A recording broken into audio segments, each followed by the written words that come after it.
Imagine this ball resting on the ground. Now raise it just 1 meter. Nothing about the ball has changed, yet physics says it now stores more energy.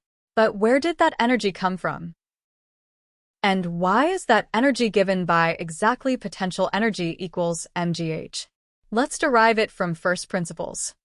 This energy is called gravitational potential energy. The word potential simply means stored. As the ball moves higher, it stores more energy, not because it changes, but because its position changes.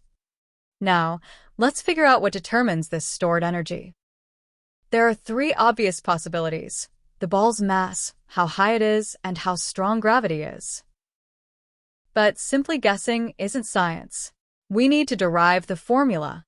Whenever a force moves an object through a distance, work is done. The work done is given by work equals force times distance. Now think about lifting this ball. To lift it slowly, you must apply an upward force equal to the ball's weight. The weight of the ball is mg.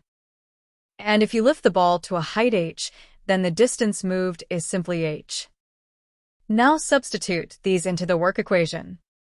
Work equals mg times h. But where did this work go? The ball isn't moving anymore. It was stored because the ball is now at a higher position. That stored work is exactly what we call gravitational potential energy. And now every part of the formula makes perfect sense.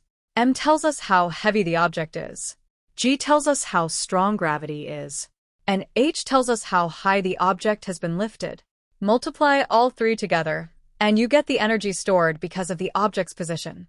That's why potential energy equals mgh. And it isn't just a formula to memorize. Now it's your turn. Is there any connection between potential energy and kinetic energy? Share your answer in the comments.